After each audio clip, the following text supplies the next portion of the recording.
Olá, a Liga Regional de Xadrez Mata Vertentes convida você para participar de nosso canal. É muito fácil, curta o vídeo, clique no botão de se inscrever e no sininho para receber notificações sempre que tivermos novas publicações. Este é o canal LRX. Muito boa tarde a todos, então. A gente começa agora a temporada 2021 da Federação Mineira de Xadrez e o nosso primeiro convidado é o nosso mestre nacional, Júlio Lapertosa. Júlio Lapertosa é um psicólogo que gosta de xadrez e acabou, inclusive, por conta desse prazer todo pelo xadrez, acabou criando a Casa do Xadrez. Ele é o fundador da Casa do Xadrez em Belo Horizonte, é mestre nacional e autor também de vários livros sobre xadrez. Só para que vocês tenham uma ideia, no seu canal no YouTube, o Júlio tem cerca de 20 mil pessoas inscritas que acompanham suas aulas, acompanham seus comentários aqui na arte do xadrez. Júlio, seja bem-vindo aqui à nossa Federação Mineira de Xadrez, na oportunidade em que a gente abre a temporada 2021. Obrigado, Ricardo. É um grande prazer estar aqui. É uma iniciativa dessa época nossa pandêmica. Sei que ninguém está gostando realmente dessa história, mas acaba que nós abrimos outros horizontes para o xadrez, né? Em plena pandemia, o xadrez apresentou aí um crescimento impressionante, muito em cima do famoso filme aí, Gambito da Rainha.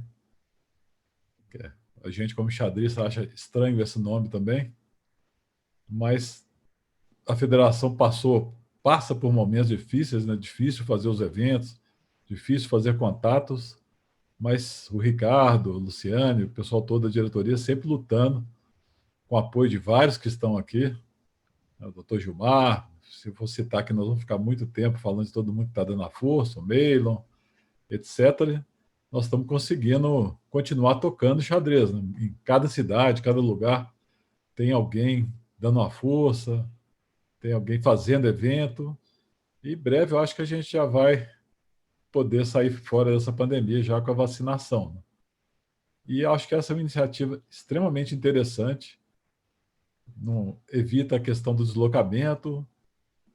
Fico muito feliz das pessoas que estão aqui acompanhando, de todos os participantes, que já que é uma coisa nova, nem todo mundo está acostumado com a tecnologia, então a gente pode ter mais essa ferramenta para agregar no crescimento do xadrez técnico, de esporte, de diversão, de lazer, etc. Claro. Inclusive, Júlio, a nossa intenção é, no próximo dia 6 de fevereiro, receber aqui, também pela plataforma Zoom da nossa Federação Mineira de Xadrez, o mestre nacional Gerson Pérez. Nós teremos ainda, no mês de fevereiro e março, o lance do mestre, feitos pelo mestre nacional Pedro Ferreira Lage e também pelo Leandro Campelo, que é outro mestre nacional. Enfim, também uma palestra com o Roberto Molina, mestre internacional. São pessoas que vão agregando aqui alguns detalhes. Antes exatamente de você começar, eu queria também comentar que a nossa federação tem a intenção de criar, né, já criou e de fazer agora alguns esclarecimentos a respeito do clube informal. A intenção é que os clubes possam informalmente se filiar à federação e conseguir muitas coisas que nós estamos desenvolvendo, como curso de preparação de monitores que nós estamos organizando, curso de arbitragem também, com valores bastante baixos, subsidiados pela própria Federação Mineira de Xadrez, que vão dar aos clubes, às cidades, a possibilidade de se organizar. Mas isso é assunto para uma outra ocasião. Queria, então, deixar a palavra com você, Júlio, e contar para todos nós aí como é que a gente pode fazer para melhorar o nosso xadrez. Muito obrigado, Júlio. Seja sempre bem-vindo. Obrigado, pessoal. Já chegando aqui, tem uma turma da velha guarda aqui que vai apoiar o que eu vou falar aqui agora. O xadrez, quando a gente era jovem, né? Não estou tão velho assim, apesar da barba branca, mas a gente curtia o xadrez e o que faltava muito era material. A gente não tinha material para estudar. Então, praticamente, pessoal da minha idade, a turma que está aí um pouquinho mais velha também, acabava estudando pelo xadrez básico, um livrinho do Smyslov amarelinho, que todo mundo tinha esse livro, e manual de xadrez do Idelbecker. Não saía muito disso, não. Mais para frente começou a aparecer mais livros, livro em inglês, e alguns livros que estavam muito fora do nosso alcance como jogador, né? Pelo menos do meu. Eu estive no glorioso Clube de Xadrez de Belo Horizonte na década de 70 e perguntei para um dos associados lá o que eu faria, o que eu poderia fazer para melhorar xadrez. O grande Pinto Nogueira, Eduardo Pinto Nogueira, me deu um livro do Informador. Eu li o livro inteirinho, um calhamaço de um livro. O primeiro torneio que eu fui jogar foi um desastre danado. A linha que vinha no livro, que eu custei a decorar, que era uma linha da Siciliana, caiu numa partida com um membro do clube lá, conhecido como Doutor, que era o Wallace, e chega numa parte da linha que ele fala assim, e as pretas estão com vantagem decisiva. E eu falei, tô ganho, né? Uns 5 lances depois eu estava perdido. Então, aquele embasamento, o que estudar, a gente não tinha. Quer dizer, cada um se virava do jeito que dava, pegava algum amigo que ensinava alguma coisa, mas não tinha uma técnica igual hoje. O pessoal mais novo está pegando aí mastigadinho. Mas hoje acontece a coisa inversa. Tem uma quantidade de material tão grande, por exemplo, que eu pego alunos que estão vendo coisas muito avançadas e não sabem, por exemplo, um mate mais básico, não sabem uma coisa mais básica. Tem muitas formas de estudar xadrez, tem muitas pessoas que gostam da forma mais tradicional, tem muitos treinadores que já pegam a tecnologia, usam a tecnologia, não ligam do aluno usar a tela nem nada, mas uma coisa que nunca acaba é o clássico, né? Os melhores jogadores que estão aí hoje ainda estudam da forma clássica, que é pegar as partidas dos jogadores antigos, estudar essas partidas, ver qual técnica eles usavam e, através desses aplicativos que hoje tem, vou citar só um aqui, o chess.com, por exemplo, você assinando o chess.com, já vem a sequência prontinha do que você tem que estudar. Então, ou você pode pegar um professor e ele te orientar o caminho, ou você pode pegar um desses cursos comprados, cursos de aplicativos. Normalmente eles dão uma sequência muito boa. É uma pessoa bem gabaritada que acabou fazendo. Eu conheço assim muitos poucos que não são bons hoje em dia. Até porque com o computador a pessoa pode conferir tudo o que ela está fazendo. Então, a questão técnica que eu poderia falar, não vou conseguir fazer uma análise de uma partida de grande mestre. Hoje nós temos engines que jogam mais que grandes mestres que vão analisar a parte de cálculo para a gente. Como eu também sei que o nível do pessoal é bem variado, tem gente mais que está começando, tem gente que já joga bastante tempo, tem mestres, eu peguei um assunto bem variado e que não se encontra muito em livro. Tem, mas não exatamente da forma que eu vou falar aqui agora. O Roberto Molina, né, o mestre internacional Roberto Molina, ex-campeão brasileiro, faz lives no Twitch direto, mineiro também. Ele gosta de falar muito sobre entrar no milharal, né? Quem assiste as lives dele, toda hora você pega o Molina brincando. Estou entrando no milharal e vou entrar no milharal do sujeito. Ele é muito brincalhão.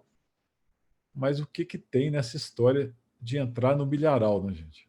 O Nizoft, o famoso Aaron Nizoft, no livro dele, Meu Sistema, que é um livro de 1925, um livro clássico, ele já fala sobre isso, né?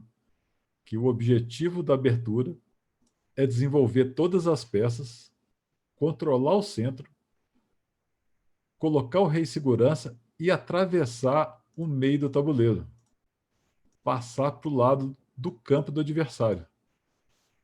Então, esse entrar no milharal que o Molina tanto brinca é o que a gente vai falar hoje.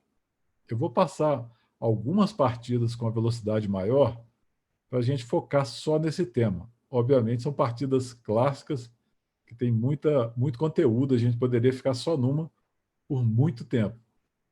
Mas o objetivo de entrar no campo do adversário, de passar do meio do tabuleiro, é ganhar atividade para as peças. A gente consegue muito mais atividade quando a peça atravessa o meio do tabuleiro. Muitos livros explicam onde cada peça deve estar. Um livro que eu gosto muito é o do Seirawan, o famoso Seiravan. tem uma coleção, mas no livro dele de estratégia, ele explica peça por peça. Isso é uma coisa relativamente fácil de entender, né? O cavalo deve vir para o centro, as torres precisam de colunas abertas, as torres precisam estar sem desobstruídas, os bispos precisam de diagonais abertas. Mas tudo isso, toda essa ideia de aumentar a atividade das peças e controlar o centro com peões, é para você conseguir realmente passar para o campo do adversário. O famoso autor Leo Evans, o americano, ele fala que você pode contar a atividade contando quantas casas você domina dentro do campo do adversário. Por que dentro do campo do adversário? É porque é lá que as peças vão gerar mais atividade. Você vai estar mais próximo do rei inimigo e também podendo atacar as peças do adversário com muito mais efetividade. Torres e bispos conseguem atacar de longe, mas como a gente vai ver em algumas partidas aqui, não quer dizer que o bispo vai estar melhor colocado de B2. É que em B2 ele não fica vulnerável ao ataque das peças adversárias. Mas claro que se ele pudesse ser colocado em E5, por exemplo, seria uma vantagem muito maior do que ficar com ele em B2. Eu vou começar direto com os exemplos, porque vai ficar mais claro e fácil para todo mundo. A primeira partida é do famoso Mikhail Botvinnik, foi várias vezes campeão mundial, foi campeão mundial em cima do Smyslov, do Tal, um jogador muito forte, muito completo, considerado o pai do xadrez soviético. O adversário é o Kirillov, que começou aí com a abertura inglesa, C4, C5, cavalo C3, cavalo F6, G3, D5. O controle central é uma estratégia que a gente aprende desde que começa a jogar, e a ideia do controle central realmente é conseguir atravessar o meio do tabuleiro. C toma D5, cavalo toma D5, bispo G2. Então, segundo o Evans, o controle de atividade seria algo assim, né? As brancas têm o domínio da casa D5 no momento, e essa casa está dentro do campo adversário, é uma casa estrategicamente importante. O Botvinnik tirou o cavalo, cavalo C7, cavalo F3, cavalo C6, roque E5. Reparem como o centro faz uma diferença muito grande. O Kirillov optou por não controlar o centro com peões diretamente. O Botvinnik já faz uma estratégia mais clássica, aí, colocando o peão no meio do tabuleiro. B3, bispo E7, bispo B2, roque, torre C1, F6. Mais para frente nós vamos entrar um pouquinho em detalhe disso. Aumentar nossa atividade tem o mesmo efeito de tirar a atividade do adversário. Cavalo E1. O Kirillov estava respeitando o Botvinnik bastante aí. Não é para menos. Era um super jogador. Botava medo mesmo. Mas essa linha que ele está jogando era uma linha comum na época. Nessa escola hipermoderna, eles acreditavam que, não tendo debilidades, as brancas, não vai ter como as pretas explorarem. Bispo F5. O bispo está numa excelente diagonal, apontando diretamente para dentro do campo do adversário. Cavalo A4, cavalo A6. O Botvinnik está defendendo uma ameaça, né? Direta. Ameaçou o peão de C5. Bispo A3, ataca o peão mais uma vez. Dama A5, por enquanto a briga está girando em torno do controle dessa casa aqui que o peão está colocado. Cavalo C2, torre D8, cavalo E3, bispo E6. D3, torre de AC8. O que o Botvinnik fez aí está descrito em vários livros. Nós estamos simplesmente desenvolvendo as peças, colocando as peças em jogo e controlando o centro. o famoso plano aí do entrar no milharal, estou roubando a expressão do Bolina e falando dela bastante, mas é uma expressão que o pessoal do Clube Xadrez, por exemplo, de Belo Horizonte, está bem acostumado também, que o pessoal falava direto disso. Estou entrando no milharal, é exatamente isso que o Botvinnik vai fazer agora. Até aqui nós seguimos o que o Nisold falou no clássico Meu Sistema. Ele chegou com as peças no meio do tabuleiro e agora ele precisa atravessar esse meio para ganhar mais atividade. Olha que interessante o jogo do Botvinnik agora. Hein? Cavalo C4, dama C7, cavalo D2, B6, acabar com o problema da defesa desse peãozinho aqui. Né? Bispo B2, dama D7, torre A1, cavalo D4. Fica bem claro essa questão quando a gente olha a atividade diretamente das peças.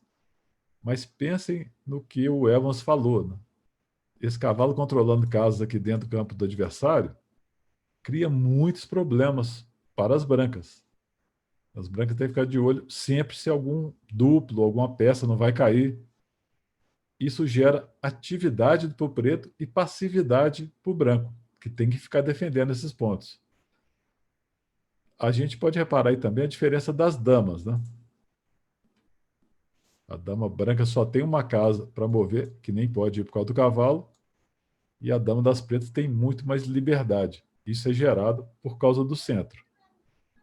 Cavalo C3, cavalo B4, joga muito Botvinnik, né? Já tem 2 cavalos plantados lá dentro da posição. Cavalo F3. Aqui é interessante que o Krylov podia afastar um dos cavalos. Então, tirar a atividade do adversário é tão bom quanto ganhar atividade. Nós vamos voltar, como eu disse, um pouquinho nisso, um pouquinho para frente. Mas ele jogou cavalo E3 e o Botvinnik já deu um golpe nele, um golpe tático. Nós não vamos assim entrar muito em detalhes de todos os cálculos que tem para fazer, não, mas aqui é bem claro. Né? Se o cavalo tomar em A2, o bispo toma o peão de B3.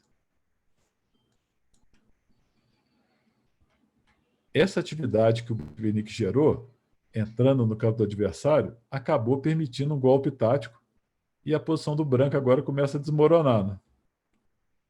Cavalo toma D4, cavalo toma cavalo, ganha o tempo atacando a dama, torre toma C3, D toma C3, torre toma C8, torre toma C8, E6, E3, desculpem, bispo B4, olha que maravilha. Como que as peças do preto começam a jogar assim com maior facilidade. Né? Torre A2. No xadrez a gente chama isso aqui de posto avançado, né? Bispo C3. É uma peça cravada lá dentro do campo adversário em que nenhum peão pode expulsá-la. Toma D4, bispo toma B2, torre toma B2, dama toma D4. Mesmo na hora de realizar a vantagem, invadir a posição do adversário vai te dar muito mais condições de uma vitória rápida. Torre A2, entrar no campo inimigo e não deixar o inimigo entrar no nosso, né, gente? Obviamente. A5, torre A4, dama C3, torre H4, dama C1. E o Krylov abandonou, está totalmente perdido aí, né? Depois de dama toma dama, torre toma, está caindo o peão de B3. Aí vocês podem falar assim, poxa, Júlio, mas aí você quebrou o galho, né? O adversário ajudou bastante o Botvinnik. Vamos ver uma partida agora, Sokolsky e Botvinnik. O Sokolsky, famosíssimo por causa da sua abertura, conhecida como orangotango, hoje em dia, mas o B4, na verdade, é a abertura Sokolsky. C4, cavalo F6, ele não ia jogar um orangotango para cima do Botvinnik. Cavalo C3, D5, D4. Aqui o branco já está lutando pelo centro de uma forma mais direta, não deixando ocorrer o que aconteceu na partida anterior. G6, cavalo F3, bispo G7, E3, roque bispo E2, E6, roque, B6, C toma D5, E toma D5, B3, bispo B7, bispo B2, cavalo de BD7, dama C2, A6. Como na partida anterior, o Botvinnik coloca as peças dele em jogo. E agora, o que ele tem que fazer? Né? Ele começa restringindo as peças adversárias. Mas o plano principal é invadir o campo do adversário. Então, quando a gente pensa, que plano que eu vou fazer? Alguma forma de entrar no campo do adversário. Torre de AC1, torre C8, torre D1, dama E7, dama B1, torre D8, agora sim um desenvolvimento completo, total, bispo F1, C5. O centro é de fundamental importância nessa questão de conseguir gerar mais atividade, porque é o local onde as peças têm mais poder e elas podem atravessar o campo do adversário com mais facilidade. Por exemplo, o cavalo aqui, ele consegue atacar bem fácil dentro do campo inimigo.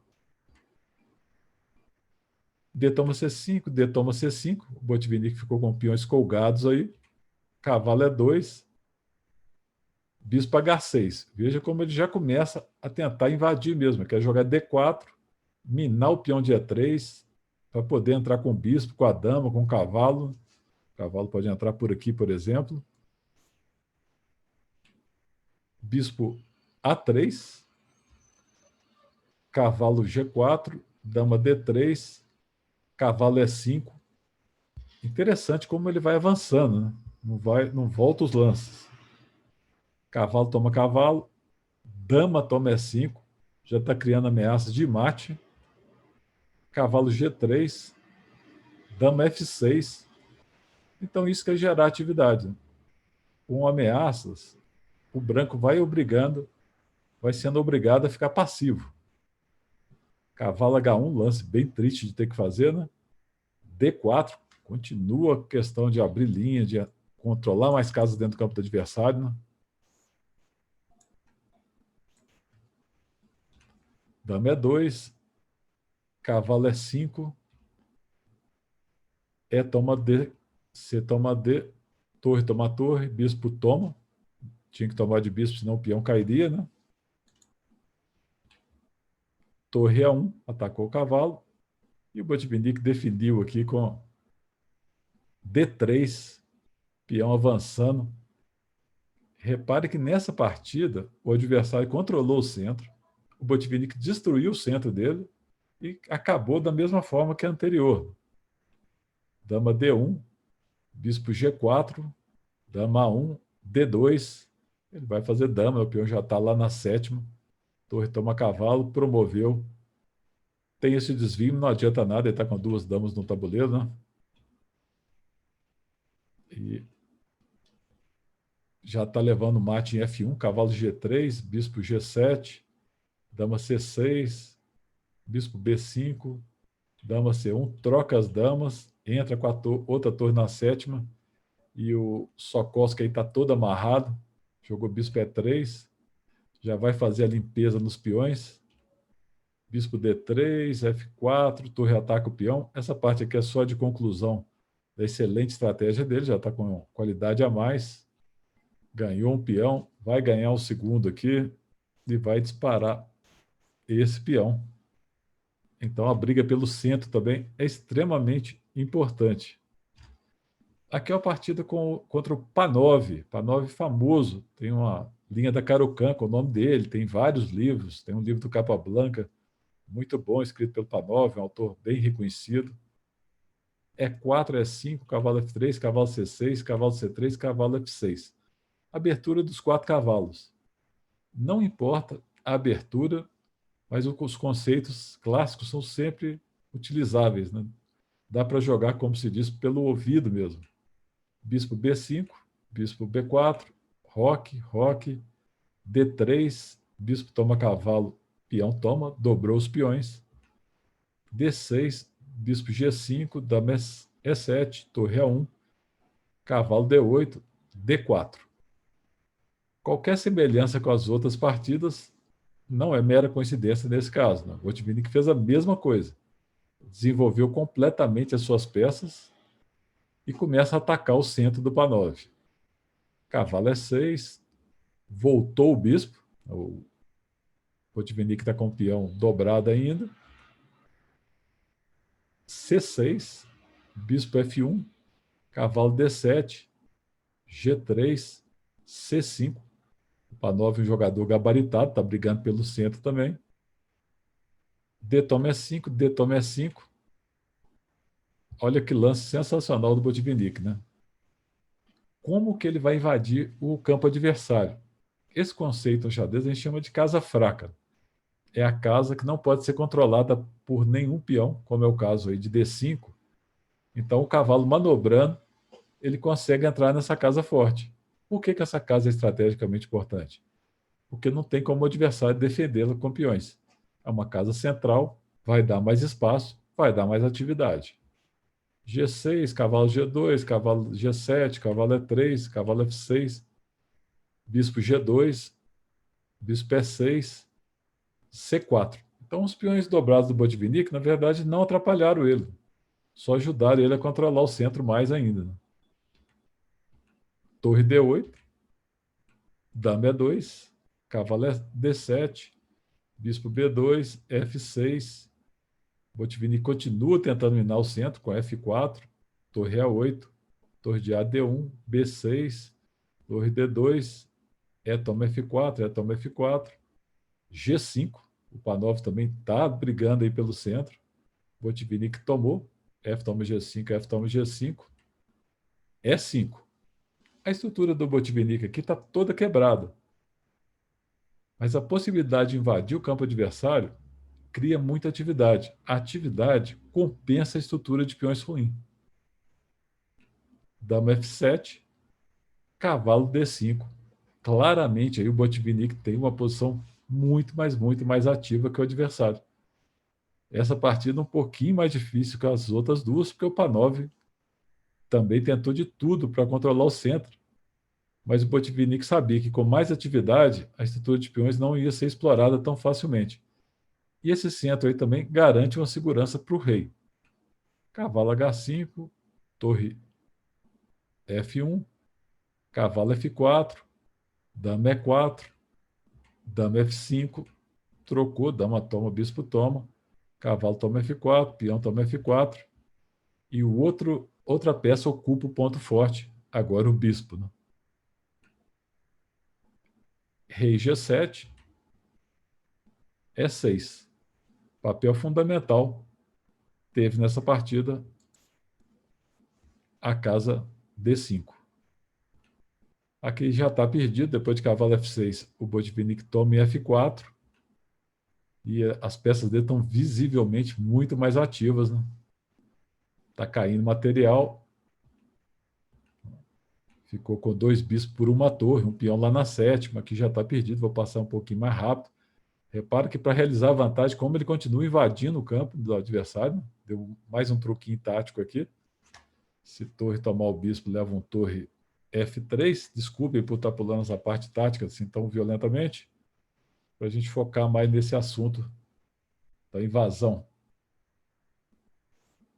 Essa aqui é uma famosa partida Jürgen e Botvinnik. Nós vamos pegá-la um pouquinho mais na frente, porque ela vai ter a mesma estratégia dessas anteriores. Quer dizer, não vamos começar da abertura, não. Mesmo no final, a centralização tem uma importância muito grande. E há essa questão de invadir o campo do adversário. Dama C2, torre C8, torre de A1. O que o Botvinnik está fazendo, de novo, né? B5, para começar a penetração no campo adversário. Então, muitas vezes a gente fica assim, não, qual que é o plano que eu faço? O que eu vou jogar aqui nessa posição? O que eu tenho que fazer? Muitos jogadores iniciantes que aprenderam há pouco, tem um rei de 1000, 1200, fazem essa pergunta. E é uma pergunta que é difícil responder, mesmo para jogadores fortes. Né? Hoje eu estava assistindo o Tata Steel de manhã, o Caruana pega uma posição lá e pensa 25 minutos na posição. E, curiosamente, o lance que ele jogou era um lance de invasão do campo do adversário, no caso do Lagrave. Então, o que a gente vai fazer? Melhorar as nossas peças e procurar como que a gente vai entrar no milharal. Que, nesse caso, ele jogou B5, E4, bispo B7, cavalo D2. O branco também precisa ganhar espaço. A casa fraca é D4. O Botvinnik, como nós já vimos nas outras partidas, mais uma vez manobra o cavalo, né? Prepara a invasão e acaba conseguindo entrar com o cavalo na casa forte. Essa partida é bem famosa aqui por outro motivo que a gente vai ver logo aqui para frente. Bispo F6, E5, bispo E7, cavalo toma, peão toma. Os postos avançados são postos para a gente conseguir colocar as peças nele e deixar o adversário com o mínimo de espaço possível. Nessa partida aqui fica bem clara a importância disso. Dama E2, torre C5, bispo B2, F5, esse é um lance não tão necessário, mas tudo bem, H4, e ele entrou no posto avançado com a torre, mesmo sacrificando a qualidade, porque ele vai ficar com o peão protegido lá na frente. Bispo toma, D toma, dama E3, sensacional o lance do Botvinnik aqui, bispo toma D3, torre F2, ele quer trocar as damas, dama D4, dama toma dama, torre toma dama.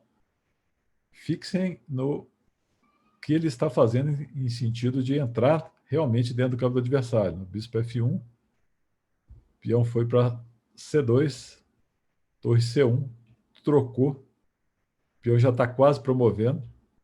E aqui vem o grande lance do Botvinnik nessa partida.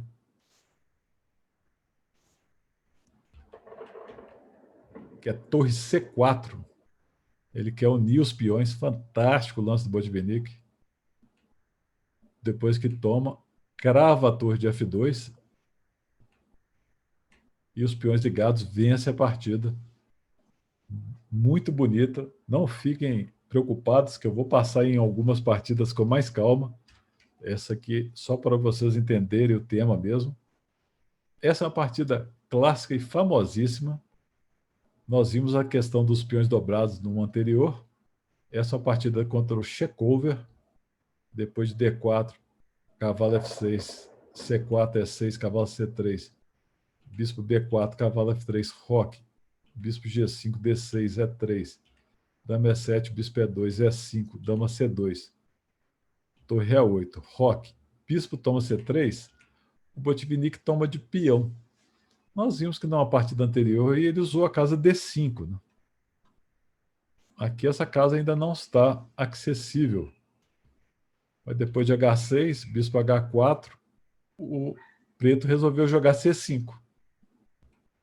Torre A1, bispo G4. Ele trocou o cavalo, que é uma das peças que controla o D5, e E4. Entrou com a dama, criando ameaça dupla, obrigou ele a trocar. O preto pôs o máximo de ação no centro. Ele troca em C5. Olha como que ele vai usar de novo a casa D5, colocando uma peça aqui para conseguir invadir o campo do adversário usando um ponto forte. Torre D5, B6, dobrou, cavalo foi para A5, H3, trocou, ele toma de peça, dama E7, ameaçou entrar na sétima, dama B7, está manobrando, olha as peças centralizadas dele e como ele está invadindo o campo do adversário. Né? Dama B8, entrou na sétima, quer trocar as torres, e o Botvinnik deu um golpe sensacional nele aí. Né? Dama toma E5, se dama toma dama, o bispo está cortando a casa de H7, vai ter torre, toma torre e mate. Então ele tomou o peão, dama toma dama, torre toma dama, bispo E4, e voltou com o bispo no ponto forte. Esse é um clássico exemplo de como as peças ficam passivas na defensiva. Né? O preto tem que ficar defendendo isso aqui. Teoricamente o material está igual ainda, mas a posição das pretas é desesperadora. Né? É uma partida encontrada em muitos livros de estratégia, isso aí. Ele simplesmente reforça a defesa do bispo. O preto está tentando algum contra-jogo, mas ele está muito passivo, né? O Botvinnik começa a avançar na ala do rei. Olha a invasão com os peões, né? Traz o rei para o centro, partindo um verdadeiro massacre estratégico, e consegue chegar até com os peões do outro lado, vencendo mais uma vez. Né? Tá caindo o peão, tá dando descoberto, o peão tá promovendo. Partida clássica e famosa. Interessante ver esse detalhe. Depois que ele cravou a vantagem dele aqui, como que ele venceu? Avançando os peões e centralizando o rei. Ou seja, também ganhando mais atividade, indo inclusive com o rei para o campo adversário.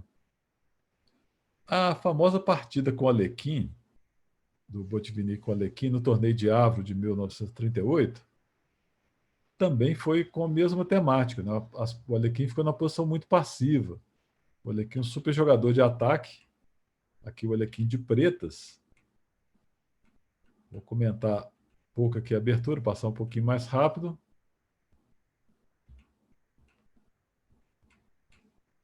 Nessa posição aqui, o Botvinnik já conquistou uma vantagem. Né? O Alekhine ficou um pouco passivo. E o grande problema do Alekhine é que ele não vai conseguir evitar a invasão das peças brancas. Mais uma vez, uma casa central para entrar. Nesse caso, ele tem as duas colunas. Um jogo meio impreciso do Alekhine nessa partida aí, um pouco comum dele, mas todo mundo conhece o espírito de luta do Alekhine. Ele não ia vender essa derrota tão barato assim, né? Torre A7, dama C2. O Alekhine queria se libertar com a torre C8, o Botvinnik não deixa. Torre A7, ele troca, invade com a dama dele, entrando no milharal. Mesmo nos finais, essa atividade é muito mais fácil de jogar, gera muito problema para as pretas.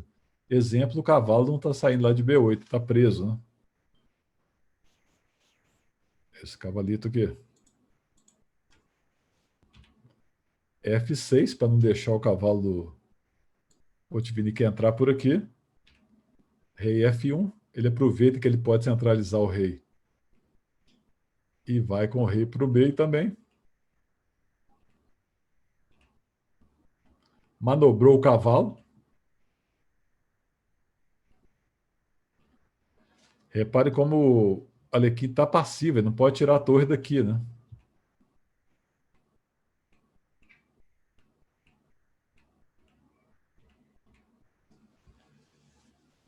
Mesmo com poucas peças, o Botvinnik conseguiu entrar na posição dele da mesma forma que as anteriores, e mesmo com cavalo e torre, não dá para defender a posição, porque o rei fica vulnerável, os peões ficam vulneráveis, a posição dos peões é simétrica, mas a atividade das peças não é. Né? Um show aqui do Botvinnik, começa a limpar a peãozada toda. Olha que tentou esperneio, mas não conseguiu nada. Mais uma posição aqui do Botvinnik contra o Larsen. Aqui vocês podem ver, já está com a vantagem de espaço, já está entrando dentro do campo do adversário. Como que o branco vai vencer? Continuando invadindo a posição do adversário. Né? Já uma partida mais moderna, Botvinnik bem mais velho, enfrentando um jovem Larsen em 1970. Dama D3, dama D7, torre A1, torre B7, entra com uma torre, troca, isso diminui o contra-jogo das pretas, dama 3, controlando a única coluna, rei F8, atacando pontos dentro do campo do adversário, vai gerando passividade, dama C7, a torre em A3 pode passar para as duas alas, as H6, dama A8, torre B8, volta a dama, não tem problema trocar, né? A atividade dele vai compensar, por isso que ele está insistindo na troca. O rei dele está pronto para ser centralizado. O Larsen praticamente nem mexe nessa posição, está né? Bem preso. Ele manobra à vontade. Tentou um avanço central ali, não deixou.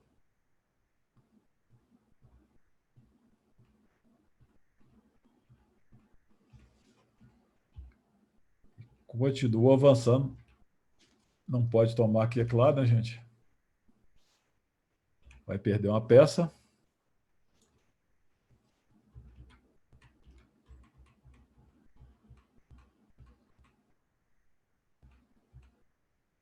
Então, o final de cavalo, final de bispo, também é vantajoso estar com as peças dentro do milharal lá. Entrou e fez a farra, né? Cravou ali, mas não adianta. É muito peão avançando, né? Não é só contra jogadores fracos que o Botvinnik conseguiu fazer isso, não. Desculpe Panov, desculpe Alekhine. Aqui é partida com o grande Smyslov.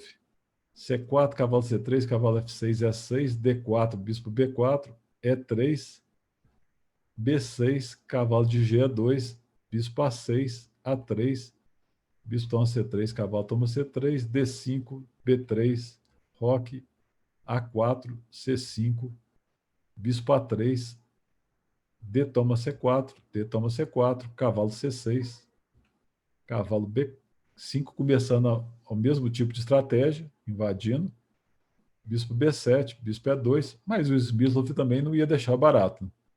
Entra com o cavalo dele em E4, bispo F3, cavalo G5, bispo toma cavalo, bispo toma bispo, F3. Ganhar atividade tem o mesmo valor do que tirar a atividade do adversário. A6, cavalo C3, F5, roque, dama F6, dama D3, torre D8, D5, cavalo F7, E4, mais uma vez a questão do centro. Só que o preto também tem algumas casas para conseguir invadir. Né? Trocou os peões e cavalo E5. A vantagem do Botvinnik aqui, no caso, está no centro. Mas eu escolhi essa partida para mostrar uma coisa interessante. Depois de dama E2 e F4, o Smyslov tenta fazer um bloqueio dos peões com esse cavalo, que está em E5. O Botvinnik manobra para tirar aquele cavalo e conseguir mobilizar os peões. B5, cavalo F2, o Smyslov, outro ultra jogador posicional, não deixa de chegar com o cavalo D3, troca. Qual que é a diferença da posição dos dois? Né? O bloqueio que o Botvinnik fez aqui é firme e não vai ser facilmente tirado, porque o peça das pretas não consegue invadir a posição das brancas.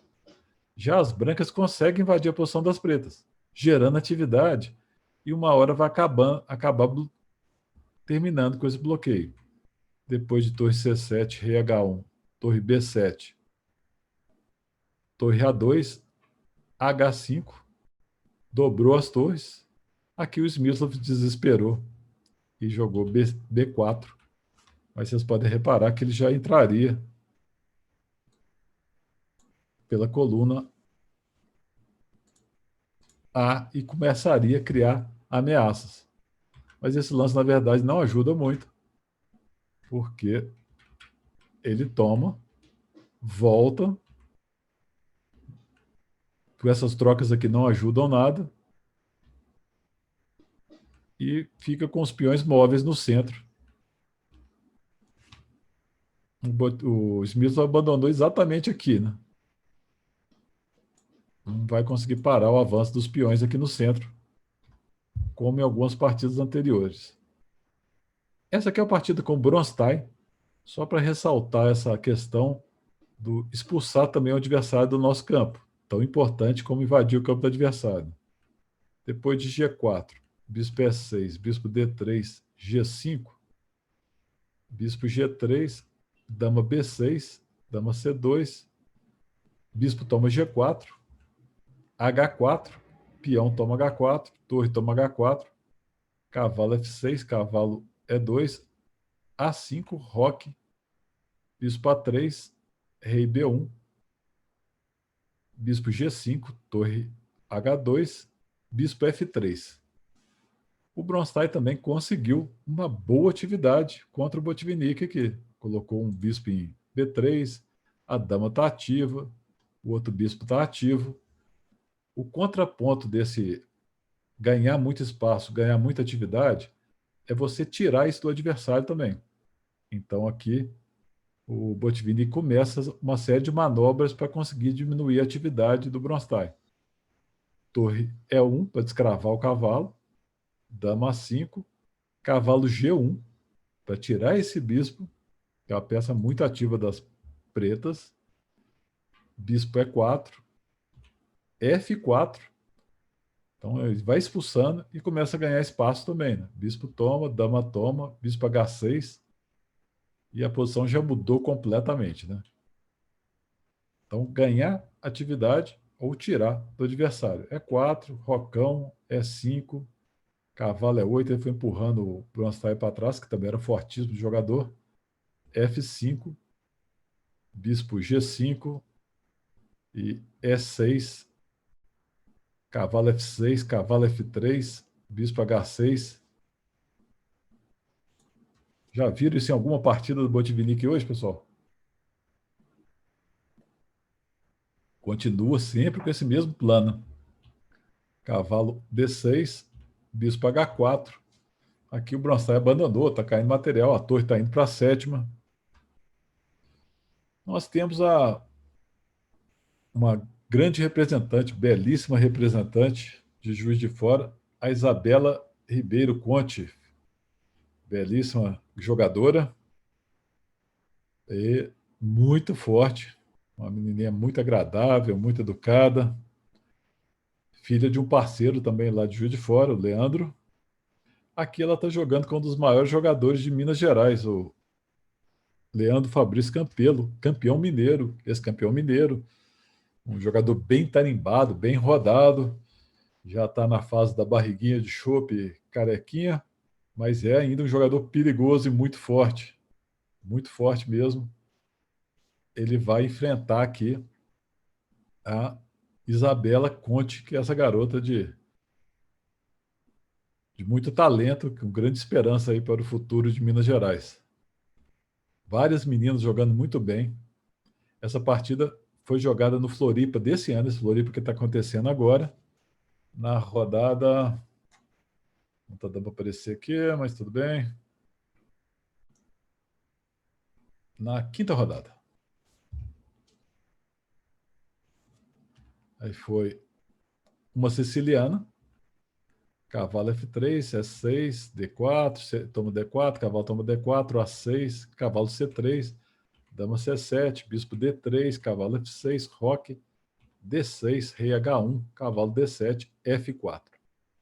O Leandro é um jogador muito bem preparado. Vou voltar aqui só para...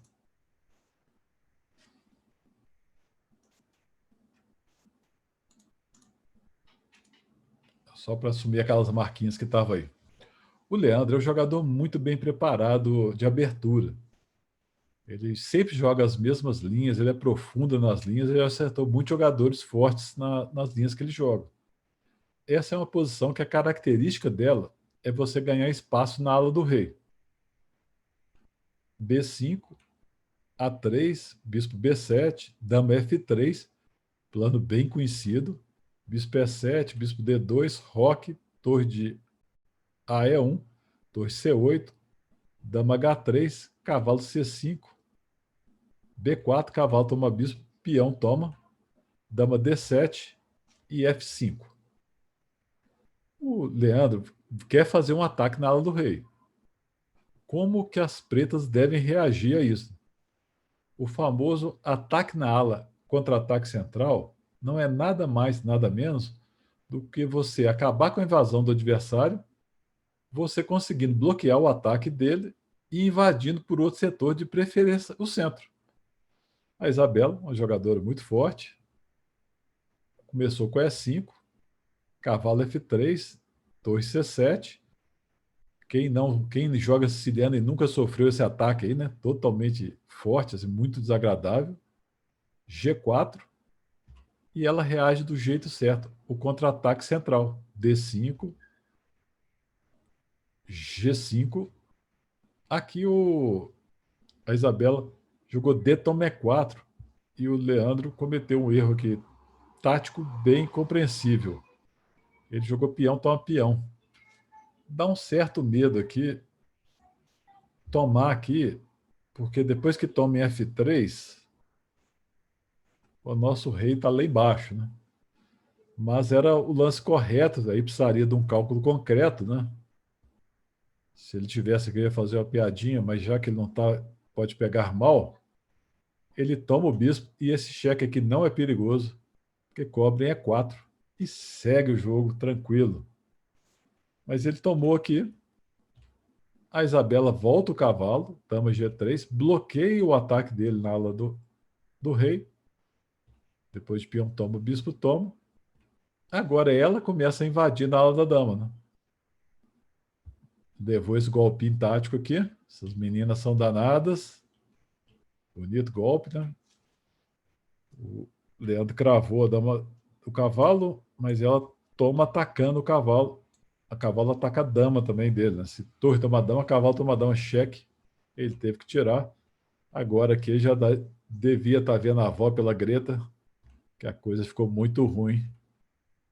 Dama toma cavalo, torre toma, dama toma, bispo toma, bispo toma. Ela tem um par de bispos e começa a avançar, entrando no milharal com tudo aqui, sai atacando tudo do Leandro. Avança o peão a la Botvinnik, faz a limpa e conquistou essa sensacional vitória aí sobre o Leandro Campelo, que é, como eu disse, um dos jogadores mais fortes de Minas ainda hoje. Nosso talento aí, boa, muita torcida para Isabela. E outros meninos aí, nós vamos ter muita surpresa aí na Federação Mineira este ano, esses próximos anos. Vem aí a Júlia, né, Lúcia? Tem muita coisa bonita aí acontecendo. O Magnus Carlsen é um super jogador, né? Um mega jogador. Candidato aí ao melhor de todos os tempos, tá fazendo a limpa em todo mundo. Na primeira rodada desse Tata Steel, que também está acontecendo agora, ele enfrentou o Fioruja. Para muitos, o Fioruja vai ser o adversário dele, vai ser o candidato para ele. Podem ficar tranquilos que essa aqui é a última, gente. Depois nós podemos planejar um torneizinho aqui para ver quem entendeu a coisa, quem não entendeu. Davi 4, cavalo F6, C4, E6, cavalo F3, D5, cavalo C3, cavalo de BD7, bispo G5, H6, bispo H4, bispo E7, C toma D5, cavalo toma D5, bispo toma E7, dama toma E7, E4, cavalo C3, B toma C3, roque, bispo D3, C5, roque. O Magnus Carlsen é um jogador clássico, ele já provou isso várias vezes. Ele fala de memória várias partidas clássicas, o pessoal coloca a posição, ele fala. Tem um vídeo dele na internet impressionante, eles colocam, acho que se não me engano, 20 posições, ele acerta umas 15, assim, falando qual partida que era e que ano que é. Ele não é muito de inventar, né? Ele joga o xadrez fubá, desenvolve as peças, controla o centro. Hoje em dia, a preparação de abertura é muito pesada, né? Assistindo esses próprios torneios, a gente vê a rapidez que o pessoal chega lá para o lance 20 por aí. E esse é o esquema que eles estão jogando muito atualmente, né? Conhecido como semi-tarrax. Aí vocês vão falar, Júlio, isso aí não é semi-tarrax, seu rapaz. Por inversão de lances, chega nesse tipo de posição que é muito comum mesmo nessas linhas do Gambito da Dama que o pessoal tem jogado muito hoje. Aí B6, o Fioruja quer desenvolver o bispo, claro. A4, olha como é interessante. E essa estratégia ainda é totalmente moderna e totalmente aplicável hoje. Os dois sabem muito bem disso, são jogadores dois entre os top 10 do mundo atual. Bispo B7, A4. Por que, que o Carlsen mandou esse peão lá para frente, né? Ele ganha espaço, gera debilidade no campo do preto, pode invadir com mais facilidade o campo depois ou ficar pressionando essas debilidades, deixando o Fioruja passivo. Peão toma, torre toma, cavalo F6, torre A1. Centro controlado, peças bem colocadas, mas agora nós temos um adversário que conhece tantos clássicos como ele. Torre D8, dama A1, dama C7, H3, A6, torre C5, tentando diminuir a ação das peças adversárias e aumentar as peças dele. Dama F4, o Fioruja faz a mesma coisa. Ativa a dama, cria ameaças, ameaça tomar o peão. Defende com torre A5, cavalo D7, torre A5, cavalo F6. Claro que o Magnus não vai querer empatar, né, gente? Mandou um D5 aqui e foi para cima do Fioruja, que aceitou o peão, mas a ideia do Magnus não era tomar esse peão. A ideia do Magnus é E5. Tem uma posição similar no meu sistema, em que o Nilsovich fala que esse peão aqui ele acaba restringindo 3 peças do preto, né? Mas nosso foco aqui hoje é a entrada no milharal, né? Começou já a invasão do campo adversário, né? Cavalo E4, dama D4, torre C8, torre A1, A5, torre B1, ataca o bispo, bispo C6, E6, olha que lance fantástico do Magnus Carlsen. Qual que é a ideia do E6? Peão toma. Claro que o cara conhece muito os clássicos, né? Sacrificou, está com 2 peões a menos, mas está com um cavalo enfiado lá em E4. O Fioruja não está deixando por menos, não, né? O cavalo enfiado em E5, quer dizer. Não está deixando barato, não, né? Dama F6. Expulsar as peças do adversário bem colocadas. Né? Colocar nossas peças bem e não deixar o adversário. Fazer o cavalo sair da casa E4 significa que ele está ganhando atividade. Voltou, né? Deu uma recuada com a torre e agora ele expulsa o cavalo, volta com a torre, ataca o bispo. Olha o bispo onde que foi parar. Dama E3. O Fioruja aqui devia estar bem confiante. O pessoal no bate-papo estava falando que o Fioruja aqui estava ganho, que ele está com 2 peões a mais e tem um peãozinho avançando. Mas qual é a força da atividade? Né? Quem está mais ativo aqui? As brancas, né? Cavalo G4, dama D8. O Fioruja começou a ficar na posição bem passiva mesmo. E o Carlsen manda um torre toma E6 aqui. Agora vem a parte tática, mas ele mostra que a atividade das peças, a entrada do milharão, o controle dentro do campo do adversário, importante, é mais sobre isso que a gente está falando hoje, gera uma atividade tão grande que ele consegue atacar vários pontos do adversário, inclusive o rei, que é o maior objetivo, atravessar esse meio do tabuleiro e pegar ele. Cavalo toma, dama toma, cheque, bispo F7. Quem viu essa partida aí, quem não viu, show do Magnus Carlsen agora, qualidade a menos. O que, que o Magnus me manda aqui? Cavalo toma H6, peão toma H6, dama toma H6, dama C7, dama H7, rei F8, dama H8, bispo G8, dama H6 e o Fioruja aí abandonou. Não vai ter como parar o ataque do Magnus Carlsen aí, que está devastador, né? Não tem torre na coluna, dama entrando aqui. Se a dama vier para G7, dama está entrando de D6 também. Tem dama F4, né? Tem tudo aí. O computador dá mate poucos aí nessa posição. Espero que todo mundo tenha gostado. O intuito foi ajudar. A gente sabe que a palestra é meio rápida, o tema ele é meio grande, mas vocês conseguindo, vendo partidas, analisando partidas, vocês podem ver esse tipo de técnica quando fala de ponto forte, quando fala de coluna aberta, ver com essa visão de que realmente o objetivo que tem ali é a invasão do campo adversário, entrar dentro do campo adversário e conseguir criar uma atividade muito grande. Né? Essa posição aí, por exemplo, a atividade das brancas é espetacular, show de partida do Magnus Carlsen, apesar da torcida do pessoal contra, ele deu mais um show aí que é comum dele, né?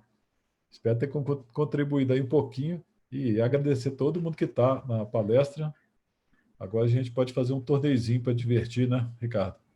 É isso aí, Júlio. Realmente, muito obrigado aí, né, por fazer a abertura dos trabalhos da Federação Mineira de Xadrez e desejo realmente assim que, né, tenha um bom torneio agora para todo mundo, que todo mundo possa realmente se divertir. Eu vou encerrar a gravação agora. Se alguém tiver alguma pergunta também, fica à vontade, tá? Estou encerrando a gravação e encerrando então essa, né, toda essa abertura feita da Federação Mineira de Xadrez. Em breve nós vamos disponibilizar também o link no YouTube para que as pessoas que não tiveram oportunidade de assistir hoje possam mais à frente também nos dar o prazer de assistir essa palestra. Só lembrando mais uma vez que no dia 6 de fevereiro nós teremos agora a presença do Gerson Pérez, mestre nacional, para falar um pouquinho sobre a formação de monitores, formação de professores nessa área de xadrez, e ainda também o lance do mestre, com o mestre nacional Pedro Ferreira Lage, e depois com o Leandro Campelo, que inclusive foi objeto aqui de mostrar uma partida dele jogando com a Isabela Conte, que é atual, são os dois atuais campeões mineiros. Ele é o campeão mineiro absoluto e ela é a campeã mineira feminina no torneio disputado em Varginha, no final do ano passado. Então, gente, muito obrigado. Júlio, mais uma vez, muito obrigado por estar conosco aqui. Eu que agradeço. O canal LRX agradece a sua presença. Se gostou, curta o vídeo e não esqueça de se inscrever em nosso canal para receber as novidades. LRX Mata Vertentes, estamos escrevendo e contando a história do xadrez brasileiro.